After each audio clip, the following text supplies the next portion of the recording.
Okay, I'm back with part 2 of the video, even more slack and casual this time. Double Dragon.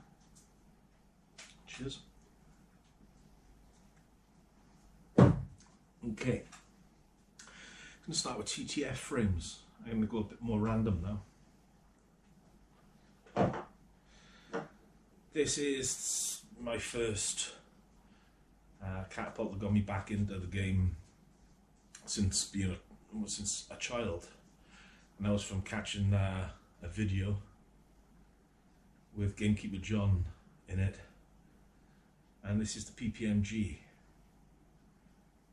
This one is number 327 and it's been around,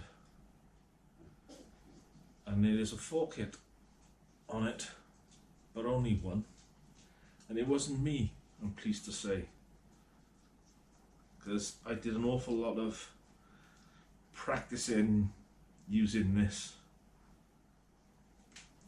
just getting a feel for it before I even put a bearing in it, and I sort of started shooting it without hitting my hand, etc., because up at my home did the homework in the first place, because I was quite worried about it. I remember coming from air guns, I was quite worried about hitting my hand and things like this.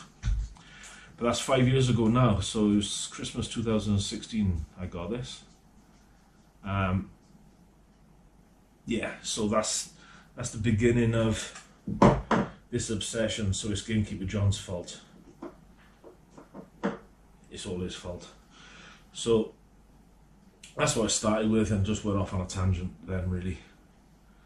I'm going to go to this side now. This is a handmade Bill Hayes custom. I forget every time I try to think what model this is. I forget. I think it's a Scorpion, but I also think I'm wrong in thinking that it's a Scorpion. If you know the model name of that, let me know in the comments. Anyway, it's handmade Bill Hayes. He doesn't do that anymore. He just makes production frames now. This is Bill Hayes again. This is, I know this, it's the Halfcock Sniper. Again, handmade by Bill himself. It's signed in the cup, although it's wearing off. It says Bill Hayes. And I think it says 2014, which would be about right. It's a clipped frame. I've won a few trophies with this frame, so it means a lot to me. I've got a can cut trophy with this frame. I've got a second place runner-up at Midland Game Fair, and I've also got the quickest polo shoot at the Welsh Warriors Catapult event using this frame. So I don't generally shoot it, but it's always in the bag at a competition, and if I'm feeling fruity, that's what I get out, and it just seems to work at the point in time for me. Who knows why? I don't know why. It does. I'm going to go this way now. This is Mark Johnson's Seeker, and this is the first Seeker, so far as I know. I think I'm right. Mark will let me know if I'm wrong. This is the first Seeker that Mark made. It's a very complex build, and a lot of hours go into such a build, as you can imagine. It's a 95mm outer, and I had it used off someone else.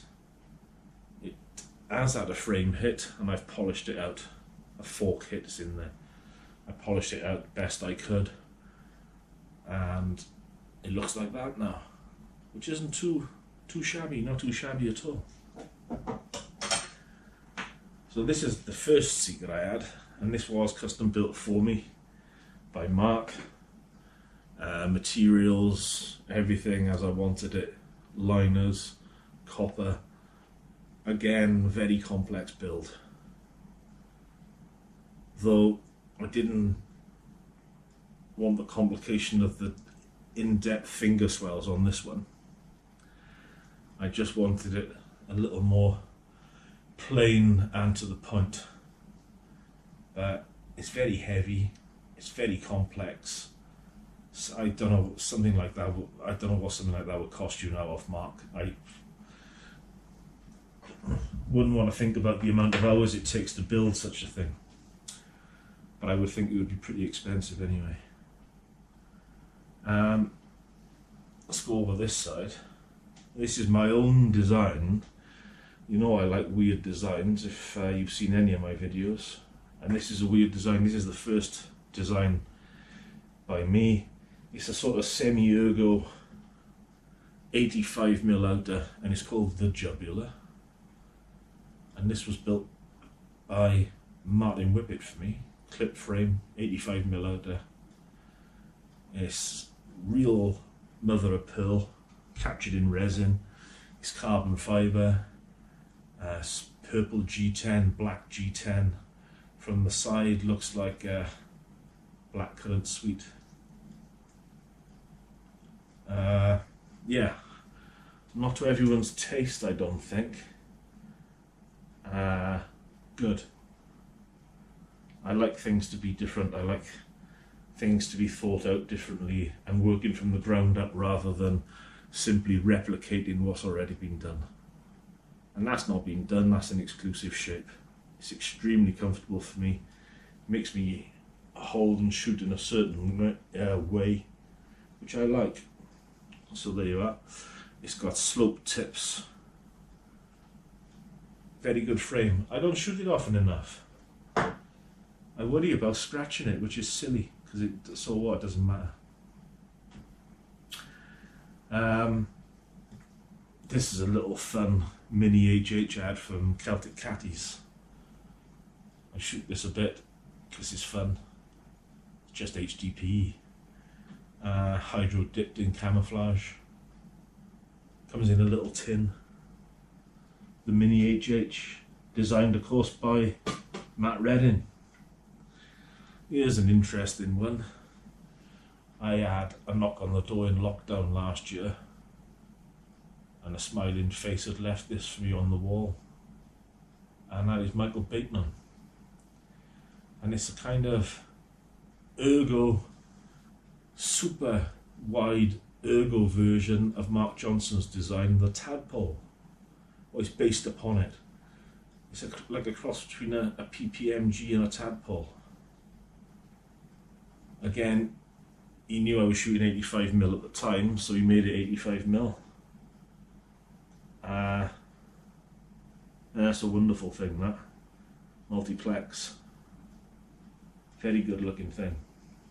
Again, I should shoot it more. But it's on my bookshelf. I like looking at it. I haven't shot that enough. I'll get a video done with that very soon. Down this side now, this is the production model of the G2, production model of the purple one I showed yesterday from JRA Slingshots.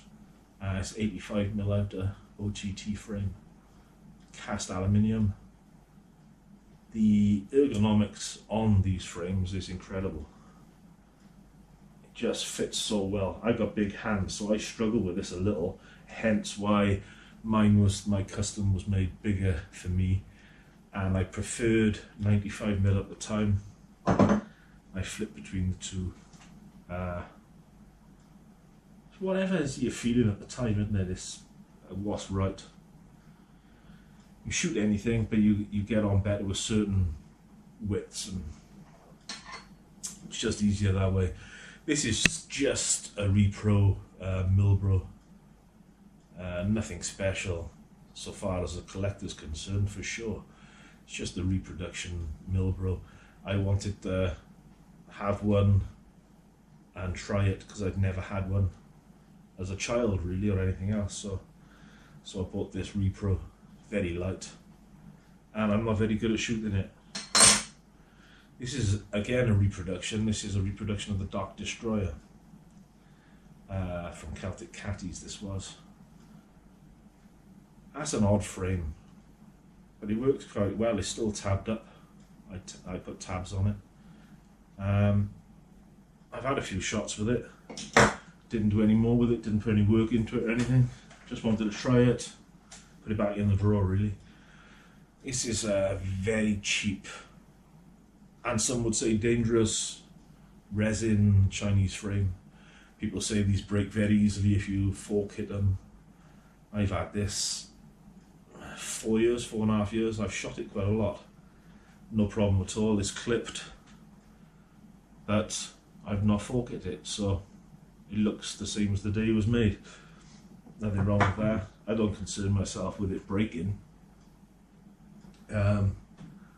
In normal use with light bands, I only shoot 7mm out of it. That's fine. Right, this is the GZK OTT Hammer Pro. I worked with this for quite a while trying to get it how I wanted it. But the hammer grip I find doesn't work for me. I can shoot other OTT frames better, so I don't shoot this. It's just here. In fact, I didn't think I owned it anymore, but I just found it.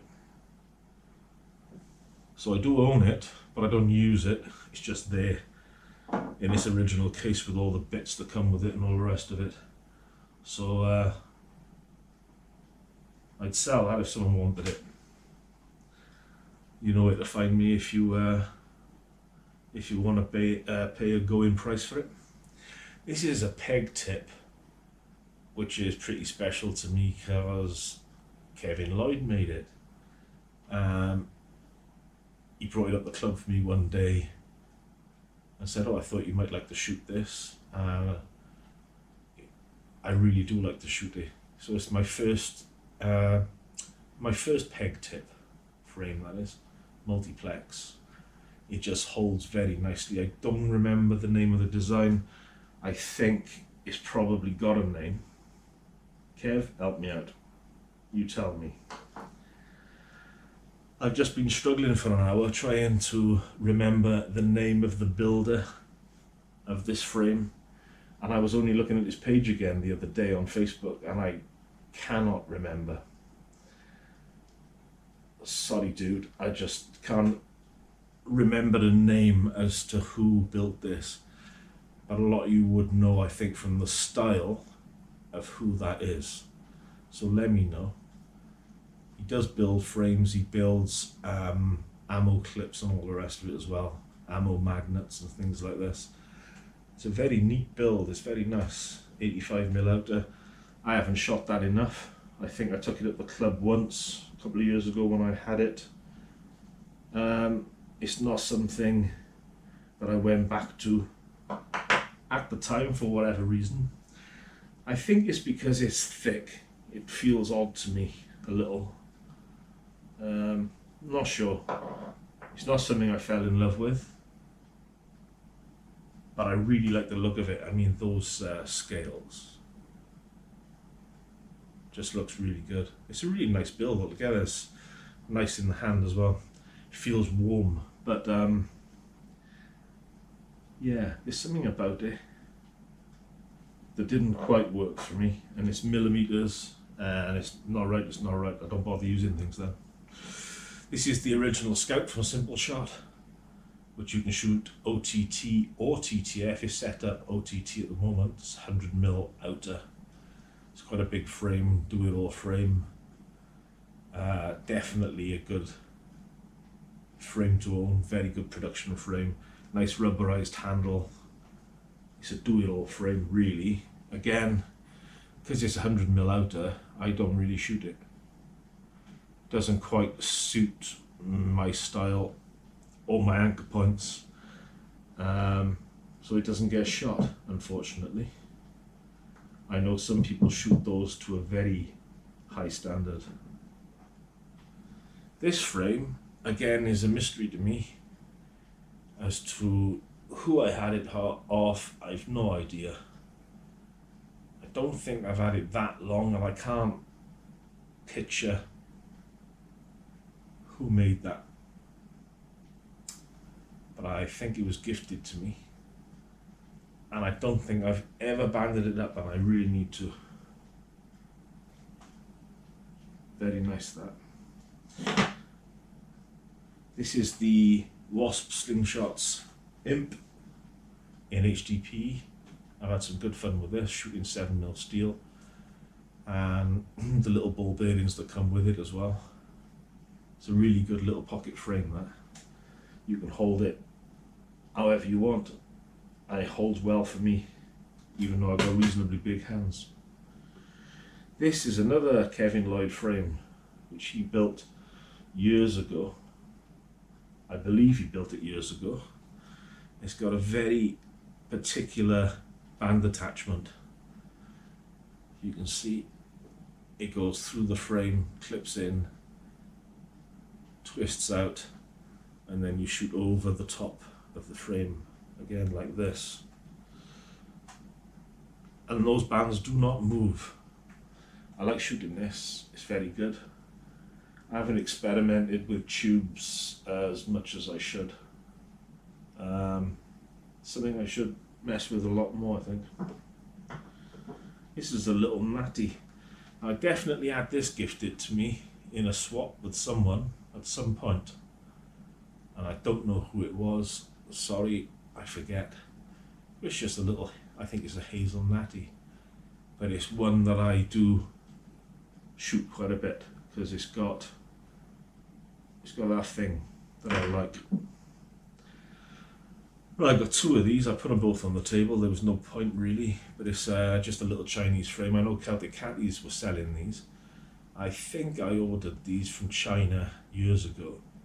The 85mm outer, they come with sights and all the rest of it, and it's a G10 machined scale, and I really liked them. Because they were so cheap, I bought two just in case I did really like them and was going to use them at competitions and all the rest of it. I always like to have two of exactly the same thing. And it does shoot very well and hold very well, but I didn't stick with it for whatever reason at the time. It's clipped, nothing wrong with it at all. Very heavy, I assume that's this titanium style material, whatever it is. It comes out of China. I'm pretty sure it's not titanium, but it's heavy and it's non-ferrous, let's put it that way, because the magnet doesn't stick to it. This is a cheap Chinese frame. I don't know how much I paid for that, but again, it's a hammer grip, which I don't particularly get on with. But the specialist thing with this is it's got locking cams to put the bands in and out, quick release cams. So you put the band in like this, pull the cam, which turns on the side, and it holds the latex in. And it doesn't just hold the latex in sort of ish, it's absolutely sound. So the engineering and thinking that went into that is pretty clever. But it being hammer grip, I don't use it. It's just there. It's not eating or drinking, is it? This is the first natty I made as an adult a few years ago, and it is hawthorn, and I partially left the bark on it and then I covered it in super glue. I've shot that quite a lot, and I do like shooting the natties now and again. It's pretty rough and ready. It hasn't got bang grooves. I don't feel the need to put bang grooves in a natty. It just seems to work without them. So it's probably 95mm out there if I made it. So it suits my needs. Right, this is Mark Johnson Custom Reaper. Mark made this for himself. We did a deal with something, I don't remember what, and this is what I had in my half of the bargain. I shot it and then I realised that it really suited me well. So I used it at competitions and all the rest of it, and I won UKCA Gamekeeper Challenge with this in 2018. This was the frame at the time that was working really well for me. I was shooting 8mm steel at that point. Usop 0.7 oh, that band that was light green on one side, dark green on the other. I'm shooting 8mm steel, cut 18 to 12, and it was lasting about 50 shots because I had it overpowered, and then the band would snap. So I'd have to put new bands in it to get onto the next round of the competition and try and bed them in before the competition, which I managed on that event at least, because I got the trophy upstairs to prove it. This is a Tony Standish original Reaper made out of yew. But I think it was 100mm outer when I had it, and I've modified it down to 95, so it matches the Johnson spec Reaper. And I like that a lot. I do shoot it, but I should shoot it more, but I can't shoot them all. It's another figure of 8 this time. Terence Hogan made this one, and it is set up for tabs, so it's drilled and threaded in the top so you can tab it, attach your bands to your tabs. This is the Chinese frame from Wu Jim. This is the painted version, which I had painted, of the one I said weighs like the gravitational pull of a black hole. It's just unbelievable.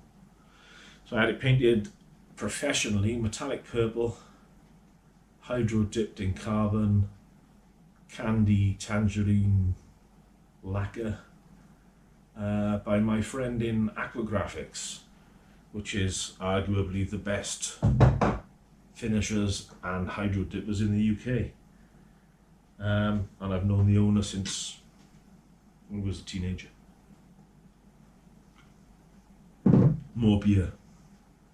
Okay, OTT. This is the Wasp. I forgot what it was called. XO, i.e. exoskeletal. Very recent release, last few months. Very economical frame. I think it's £10.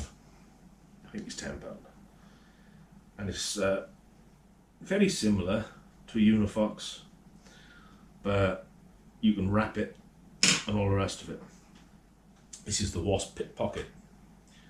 Similar spec to unifox again, but it is a different shape. It's 85mm outer, OTT or TTF. Take your pick. This is the Wasp Enzo. This is a weird one because it's a one-off colour, a colour experiment. I bought it because it's pink. Who doesn't want a pink Catapult? It's very manly. This is a red unifox, never been shot, never been banded. Purely bought because I didn't have a red one. This is a loud, sort of monstrous Halloween green version of the same thing. Never been shot, never been banded. I bought it because I like it.